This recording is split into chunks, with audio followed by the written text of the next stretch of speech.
Okay, Damien, your friends, your advisors, and now even your wife all keep telling you, you need to get a wealth strategy.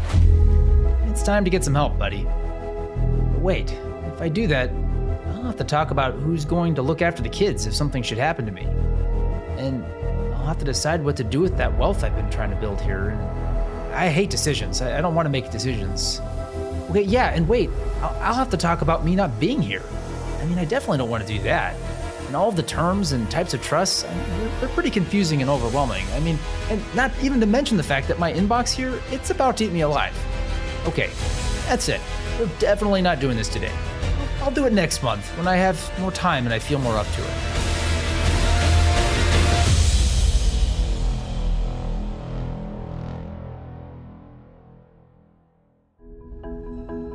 Have you ever had this conversation in your head or know someone who has?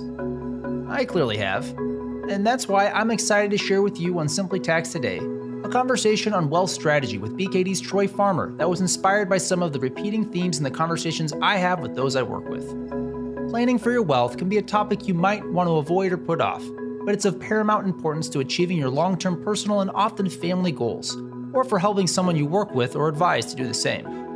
I'll go ahead and let Troy introduce himself today, but I'd like to invite you to learn more about him with the bonus Beyond the Numbers video, which you'll find on our YouTube channel and in the show notes of this episode, available at bkd.com/simplytax. And so with that, let's get started.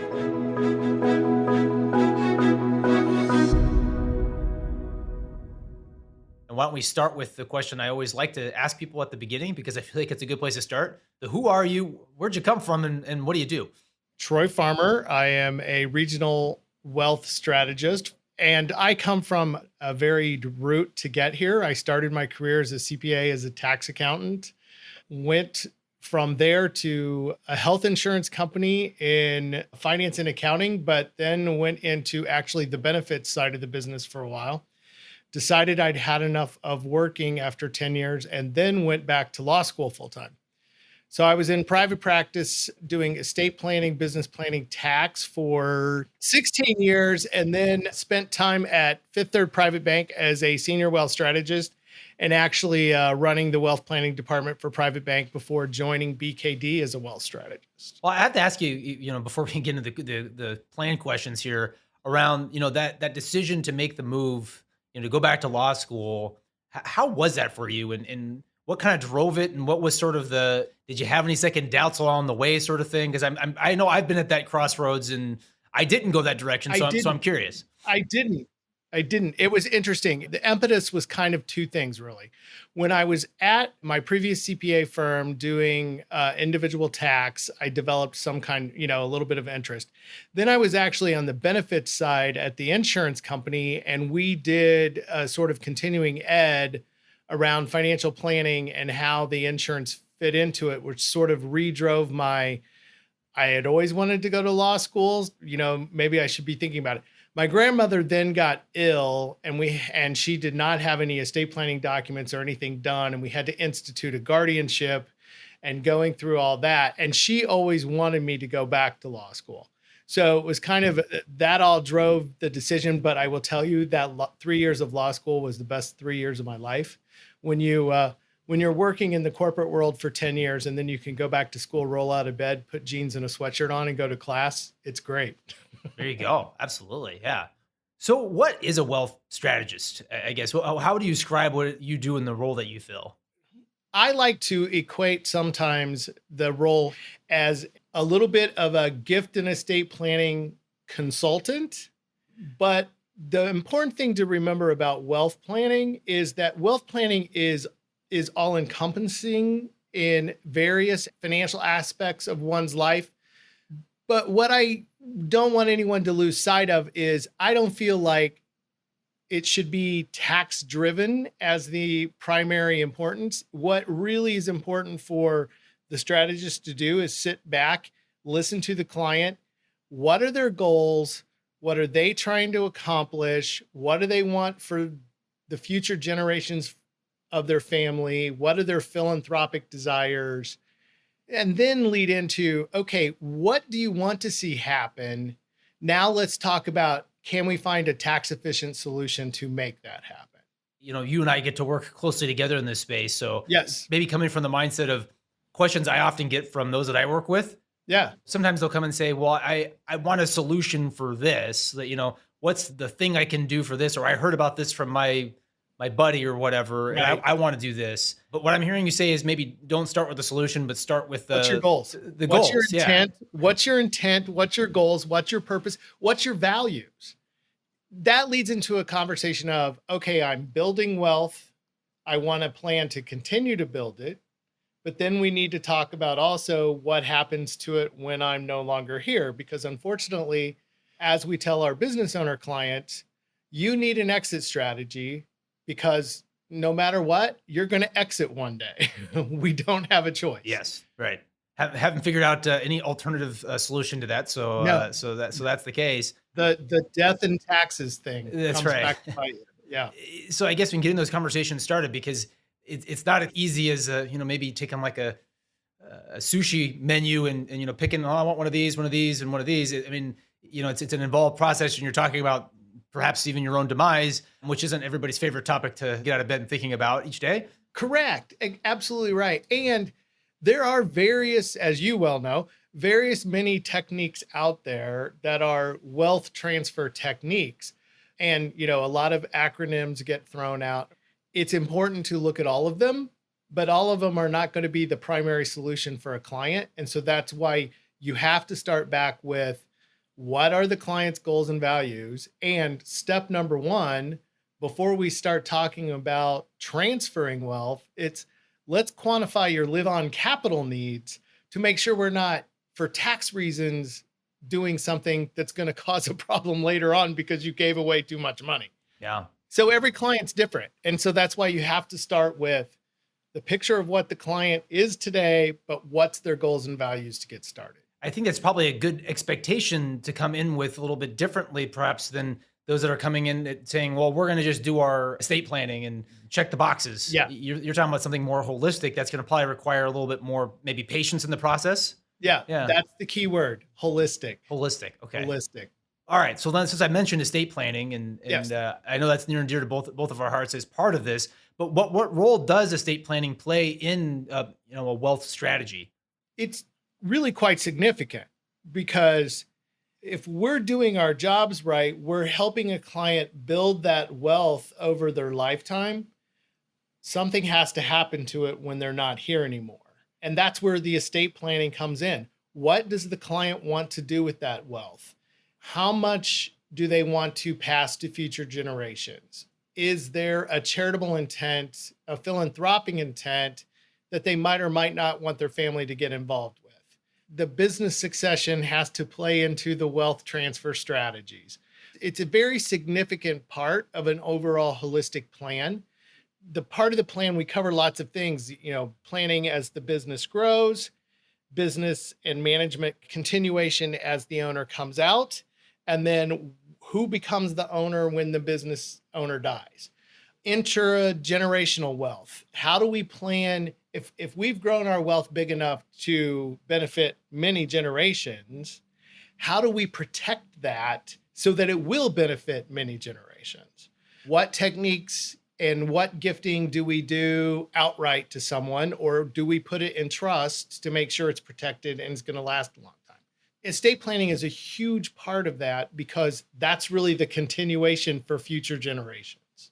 What I'm kind of hearing you say is really that you need to have some, well, you say goals, right? But also maybe some decisions that you kind of have to make. Is that a way of looking at it? And what are some of the decisions that perhaps you need to make?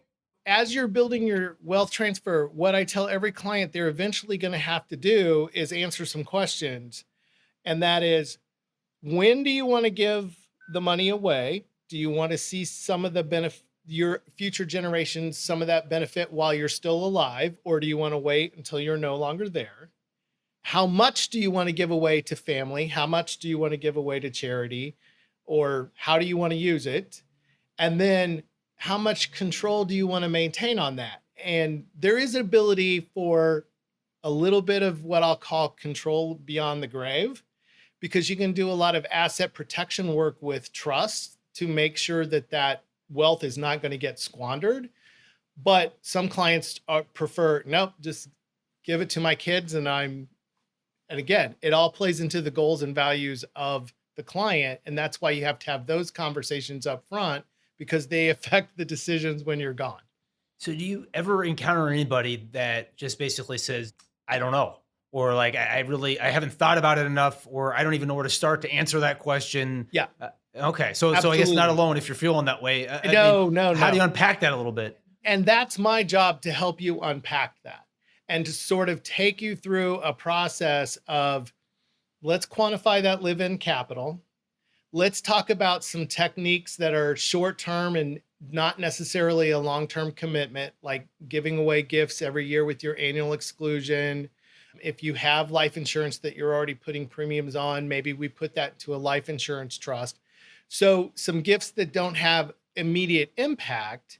And then as your wealth grows more and you're really getting into that, I'm looking at a very significant estate tax liability, then let's start talking about maybe some more significant gifts where we're using that exemption and giving some things away now, but we're moving all the appreciation off those gifts off the balance sheet to really hit that estate tax liability. So there's a continuum of gifting. Yeah. So that's kind of what I'm picturing. Yeah, you don't want to just go straight to the end of the continuum. Right. You have to gradually get there. Right. Once in a while, I get a client. It's only happened twice now in 20 plus years, where a client just says, I don't care, I'm not going to be here. My kids will have enough money. If we have to pay a tax bill, we pay a tax bill. That's only happened twice, but most people do not want to pay that tax. That's the keep it simple plan, I guess. Yes, or something. very much Yeah. the keep it simple plan. Yeah, maybe as you move along that continuum that you're laying out there, what are some of those techniques for starting to manage the taxable estate? Yeah. So again, it's taking advantage of the opportunities that are out there in the tax code, like that annual exclusion gift of being able to give any person in the world $16,000 a year, or $32,000 if you're a married couple, and whittling down that way. Making sure life insurance, long-term life insurance that you're keeping is in a life insurance trust off that estate tax balance sheet. Then we get into, again, significant gifting using trusts that may be multi-generational. And then what we call freeze techniques, where we're looking at wealth transfer techniques that keep the balance sheet for the client whole, but the appreciation on those assets are moving off the balance sheet. So we're not continuing to grow that balance sheet that's going to get hit at a 40% estate tax rate. I will say there is a wealth of techniques within those continuum. Pun intended. Yeah, pun intended. I like that. So, I mean, there is a broad landscape there. I feel like maybe that's also where sometimes people can almost feel like they don't know where to start, and laying it out in continuum is a really nice way to approach that, I think. But as your wealth grows, then we talk more along the continuum. I see.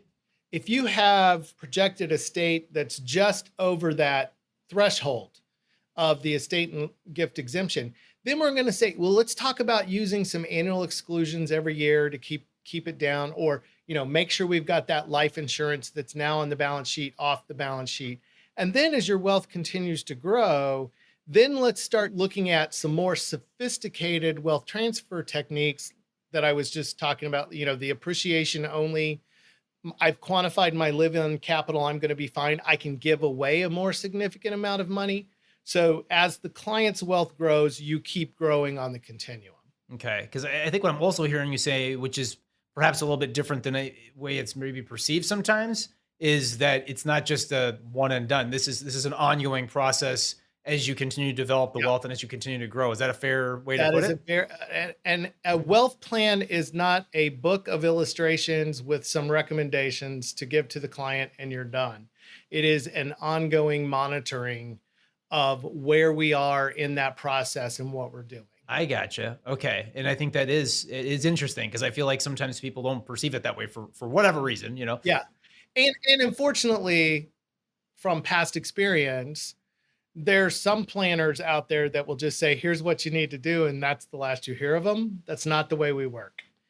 I tell people, think about it like your car, but instead of every 3 months, you're coming in for an oil change, at least every 3 years or so, or if there's a significant tax legislation change, you're pulling all that document out and rethinking about it. My tax technical curiosity can't keep me from it, I guess, to say, what are some of these techniques? What maybe, example or two of ways that Sure. you might implement Sure. these. Yeah. I will talk first about one that is one of my favorites. Okay. And it's called a Grantor Retained Annuity Trust, or a GRAT.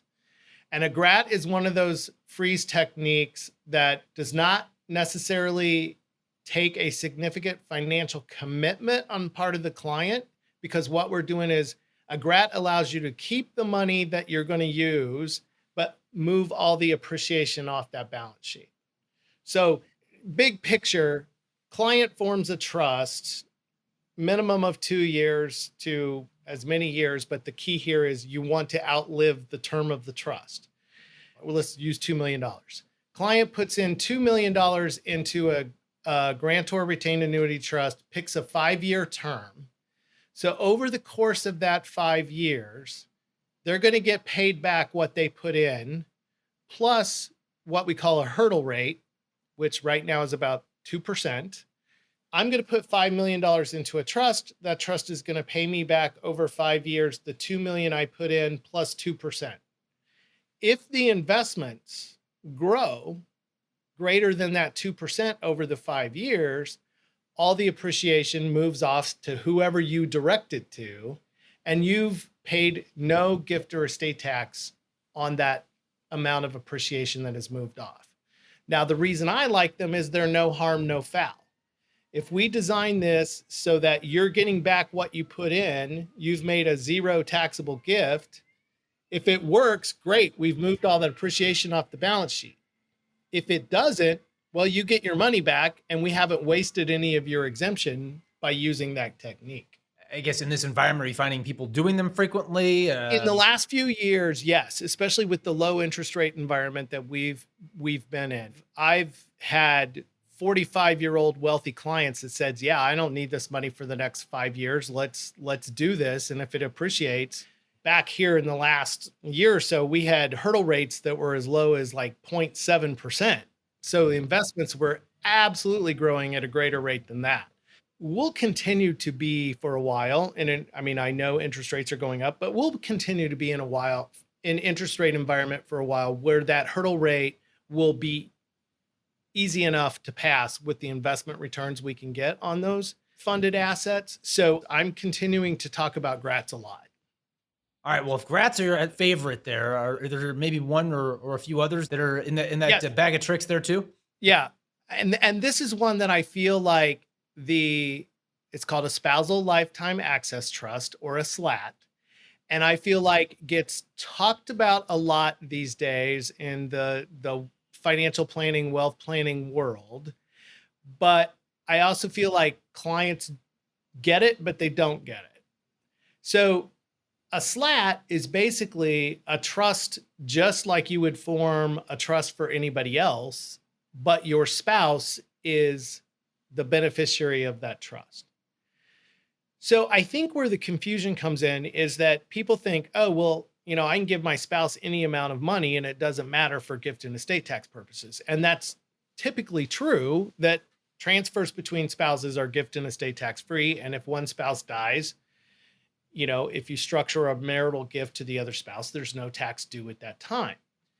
But what the SLAT does is it's a technique that allows you, if you're of significant wealth and you need to use some of your exemption, it allows you to do that, but makes the client a little more comfortable because the spouse can be a beneficiary of that trust. So if funds were later needed down the road, there's still some indirect access to those funds by making a distribution to the spouse. But because we've structured it the right way so that it's not a marital gift, it's an actual gift that uses exemption, we've moved that asset or whatever we fund it with, plus the appreciation off that asset, off the taxable balance sheet. Very popular with clients as the exemption has gone up because they want to take advantage of it, but there's fear that that money might be needed later. So again, step number one, quantify that live-on capital, make sure clients comfortable with where they are. If they still have a bit of unease saying, I know I need to use this because I see the estate tax savings you're showing me on it, but I'm afraid I might need it. It's a great way to make a client comfortable and get their goals accomplished. And as you talk about that and doing that analysis and figuring out how much you need and whatnot, do you find that those that you work with to be overly conservative in that regard, to thinking that I'm and having that concern? Is it maybe kind of a normal concern to feel like I'm going to outlive my money, even if, I've done very well for myself? Is that common? Yeah, and it's common. And quite frankly, I will tell you, it depends upon the age of the client. Some older clients that remember their parents talking about the depression versus a younger client that's a little bit more of a risk taker, is used to the stock market going up and down, et cetera. So I think that's a difference. But I'll be honest with you, Damien, a lot of times clients think that because they've never seen that projection. They've never seen the financial projections based upon their own situation. So that's why I think it's important that you always, always start with, I'm not doing what I call cash flow planning. Of course, retirement planning is part of a holistic wealth plan, but being able to project out based upon, some assumptions and investment returns that are reasonable, showing a client, hey, this is how much money we really believe you're going to have becoming, and we project it out to age 90, 95, to make clients comfortable. So a lot of times I think that's the way to get them over that hurdle because they've never really looked at it on paper and seen the projections. Are there other things to think about, maybe when you're thinking about kind of the risks with some of maybe the grats and the slats that you've talked about so far? Are there things that you got to keep an eye on, I guess, when putting these plans in place? Sure. Grats, you're constantly reviewing what that hurdle rate is. Slats, I have clients that say, okay, yeah, this is great. I'm going to put my exemption amount in a slat for my wife, and my wife is going to put her exemption amount in a slat for me, and we'll be done. And I'm like, well, but if those have identical terms, the IRS is going to say you basically just did a trust for yourself, and we're going to undo it all. As there is everything in the tax code, there's those little things that can slip you up that you really have to watch out and plan for, but we can work around it. We can work around that. I'm going to ask you a few questions here, Troy, that, again, I get a lot of questions from those I work with in the space, and kind of maybe share someone with you and take that approach. So the frequent question I get is, if you start down the road of, mentioning wealth planning and estate planning and kind of this realm that we're talking about here, it's when should I do it? Oh, yes, absolutely. My answer to that question is always now, because again, wealth planning is holistic, and we were talking about monitoring, ongoing. It's a lifelong process. Let's say you're 35, newly married, expecting your first child. What you need in estate planning in terms of a will and making sure you've got guardians named for your children and making sure that you're taking advantage of all the 401k and qualified plans and doing that. Sure, it may not be the most difficult wealth planning, but it's the wealth planning where you start, because that's the base to build up your wealth over your lifetime. The business owner that's starting out his business, needs to be thinking about, it's hard to think about having an exit strategy when you're just starting the business, but something could happen to you. So what happens if something does happen to me? I've got this business that I'm starting. I'm growing it. I want to put capital in it, but I want to make sure my family's protected. So you start now and then monitor, and it's going to change over your lifetime. And how might that change? So let's just say that I'm first generation and I've got second generation that I'm setting up for them, and I'm trying to help them through their process. There'll be a substantial inheritance here for the next generation. Yep. How does the wealth planning look in that continuum? Right. And the time to start look maybe different for someone in those shoes, Let's equate that back to that business owner who starts his business. He's got it, he's building it. And all of a sudden I'm talking to a 55-year-old client that's built up a $25 million business. And that's where he's or she has invested most of their money. That's the source of their live on capital that we talked about. But boom, in comes someone that's very interested in their company that they think's worth 25 million, and they're willing to pay them 35 to 40 million for it. Well, hey, I'm 55. If I can live on what I'm going to get out of this business and enjoy my life, maybe I do want to get out. But if you'd been planning all along, we might have been setting some structures and things up so that, all of a sudden you built a business that you have very little basis in, and you're going to sell for $40 million, and you're looking at a very large capital gains tax on that sale. And that's why wealth planning has to be holistic. We have to take the income tax ramifications, the estate tax ramifications, the what am I going to live on ramifications, but also what I always tell clients to think about is that's been your life. And a lot of people say, oh, but yeah, I can go golf and I can go travel and I can just lay back and enjoy life. Well, I've talked to many, many clients who are like, yeah, I don't like this. I don't know what to do with myself. So there's a little bit of, again, goes back to the non-financial part of this, is making sure clients are thinking about the real impact to not only their finances, but what it does to their personal lives as well. That's a great point. I think sometimes that can get left out of the conversation, right? Because you're just so used to what you've been doing, and you do almost have to kind of almost even mourn the loss of what it was that you used to do, right? When you go through that retirement process. You have all the great strategies in the world, but if you haven't actually contemplated the how is it really going to be, the reality part of it, then that makes it kind of challenging to implement, I guess. Yep. And again, as you're doing this and as you're building your wealth and as you're thinking about your exit strategy, or as you're thinking about what I want to happen to my wealth when I'm no longer here, if you're building up a significant amount of wealth, but yet you don't want your kids to know that, and your kids aren't getting educated on being able to deal with this wealth when you're no longer here, and all of a sudden you're gone and they're hit with a very unexpected windfall that they've not planned for because they didn't know they were going to get it. That, I think, is probably the other thing that I would say puts a stab in the wealth plan, is that, you did all this because you wanted them to have it, but yet they didn't know they weren't prepared for it. So preparing the next generations, I think, is a very big part of it too. Absolutely. So what does that look like? What are some things you can do if they're not ready for it yet? So you're not going to let them see kind of behind the curtain yet. How do you approach it? I try to have a conversation with the clients, particularly about the next generation. Ask them general questions about their children, what they think their ability of their children are to manage funds.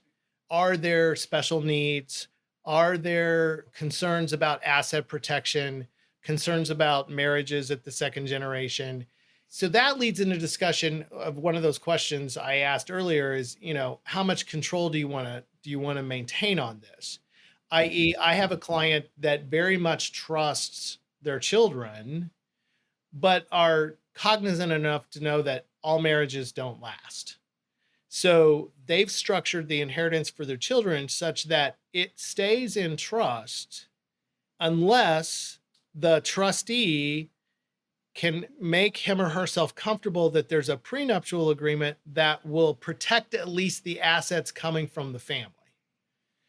So it's having those kind of conversations and then getting a client comfortable with, I understand why you may not want your children to know how much money you really have, but it's also important that they be ready when they do get this money. So I try to counsel them on, let's talk about it as a family. Let's have a family meeting where the topic of the meeting is, hey, we just want you to be aware of what the structure of the plan is when we're no longer here. And that doesn't necessarily mean that you have to tell them the full extent of your net worth, but at least get them thinking and helping to, really the key is education. educating them on this is what it's going to look like for you. So let's help you get prepared so that when it does happen, you are ready. Yeah, no, that's such an important conversation to, probably a little uncomfortable to initially lead and, Sometimes it can be. Yeah. Yeah. Generally, though, I will tell you that if the wealth strategist is doing their job correctly, they're having those goals, values, purposes, and intent conversations. So it keys that strategist in sort of the psyche of the client. Is like, okay, this is what's important to them. So you can structure the conversation around what's important to them. And most of the time that is, I want my children to have my wealth, but I want them to be ready for it. And so that really does lead the conversation. you say, getting them ready for it. What kind of things can that look like? It can be as much of, okay, I'm going to be a trust beneficiary. So what does that mean for me in terms of what am I going to be getting annually from this trust? Or what are the parameters around the distributions for that trust? So what does that mean for my financial picture? What does that mean in terms of I'm getting this wealth, it's adding to my balance sheet. How do I make sure that my estate tax, if I'm going to be facing an estate tax, how do I plan around my assets, including these trust distributions, so that I'm not going to be paying estate tax at the next generation? So it's really an education around the tax system, around typically there are trusts involved. So how trusts work. And then it's general financial planning, really. I'm sure you've seen over the years numbers of situations maybe where things didn't go particularly well. I'm not a big fan of like fear mongering, but I think sure. sometimes I get it's it. helpful to know like what happens if you don't do anything or if you don't implement properly. So I don't know, do you maybe have an example or a story that you could share? The one that comes to mind, and again, not trying to fear monger, but I had a business owner that built a significant business, but then took in two partners to make it grow even bigger. And the three of them were very successful in sort of taking this very local business to a national level. But what they never talked about or did, thinking anything through, was what happened if one of them passed away unexpectedly. And then it happened. So tangentially, they thought about it. There was sort of discussion of a buy-sell agreement between the three of them. There was a draft out there. But in addition to never getting executed and thought through, it was also never funded with life insurance or a mechanism to pay out to the estate. Well, the other two partners weren't particularly interested in being in business with the deceased partner's family and wanted to buy them out. But of course, there was a big disconnect on what they thought they should have to pay out and what the family thought it was worth. So I deal a lot with business owners, both 100% owners and partners. That discussion on what happens to the business if I'm no longer here, and that involves not only the ownership questions, but the management succession. If it's 100% owner and doesn't have another family member typically involved, but has key employees that they're going to want to retain, what's my plan around being able to keep them so that the business stays successful for the benefit of my family? I would say most failures in a wealth plan is not thinking through all the other sort of tangential, we think about transfer of ownership in a wealth transfer, but in a case of a business owner, it's more than just ownership. It's the continuation of the business itself. And that has just gone through a big loss of direction and leadership that one of the owners provided there. Then it's not continuing the business, it's being preoccupied with the litigation battle. Right. The other partners don't have as much time to pay attention to the business as they should have. And Absolutely. It spirals. It just That's a particularly big cost that sometimes is almost very difficult to quantify, but you just think about the emotions and the stress that comes with that. But just, the loss of direction and focus because you're dealing with a legal battle, All right, let's go to the positive. Okay, Like you said, let's so do is there it. maybe a situation where something's gone particularly well that comes to mind? A client I worked with, this is an interesting situation. Significantly wealthy client, business owner, knew the importance of that succession plan for the business. Children were very active in the business. And what was really interesting is I had talked to him a lot about charitable and philanthropic vision and how that could save in estate tax liability, because the charitable deduction obviously is a direct deduction off that estate tax bill. Although he was very philanthropic, well, let me say this, he was very charitable. People would come to him, people would approach him. He was very supportive, but was just like, oh, anything that's left, I just want the kids to have it. Well, he was also very open, though, about his kids being educated on what that plan was. And it was very interesting. His adult children came back to him and said, Mom and Dad, look, we're going to be fine. We can do a lot for the community. We can do a lot for people that really could use the help. Let's think about how we're really structuring this. We would like to help.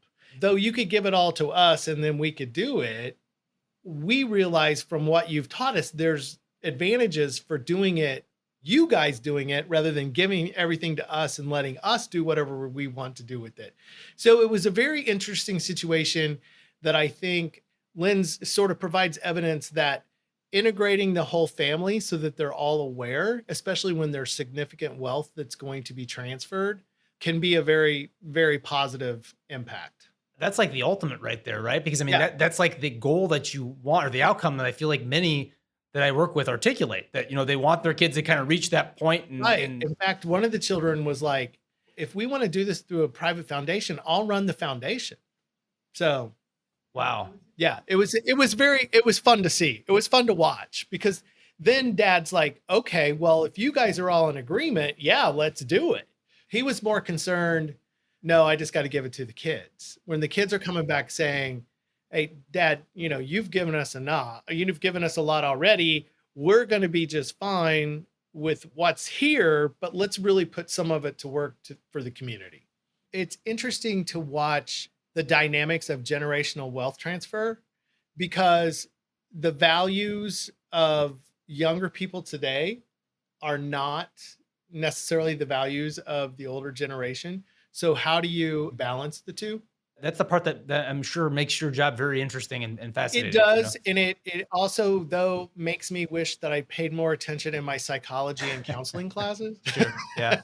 Yeah. You don't realize that getting into this profession, just how much psychology plays a pretty big role in it, right? Yeah, sure does. Yeah. Because I'm hearing you talk about listening, going kind of big picture on things and planning for the psychology of things. That's not all of the things that we learn about when you learn about estate planning techniques, I guess. No, it's definitely more than that tax technique education, which is important, but absolutely. It's not the whole picture. Right. Yeah.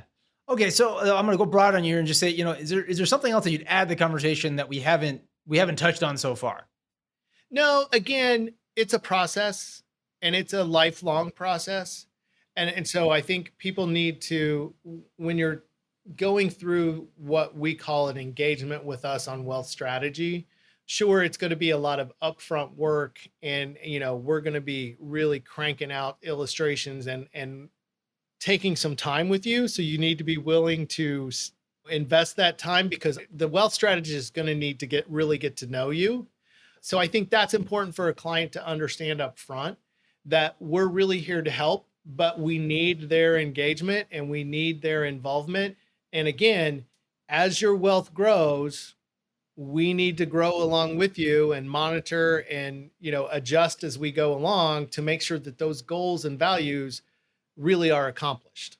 That is all about framing the expectations of, it's maybe going to take a little longer than you think and go to maybe a couple different directions you weren't anticipating. Right. But a client that has, built up wealth over time, it's not going to be like it was when you went and made sure you had a will to make sure your kids were taken care of when they were born. It's a different world now, and we've got to adjust our process as we go along.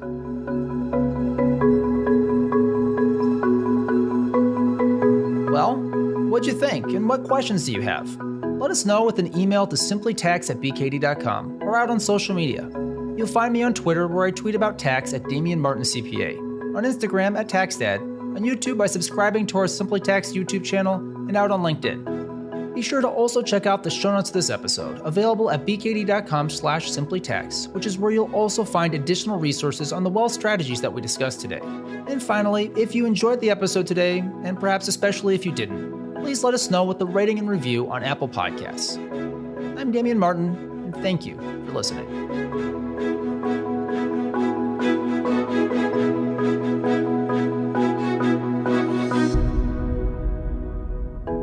The information contained in this episode of Simply Tax is based on data available as of the date of its release. BKD is under no obligation to update this information if changes occur.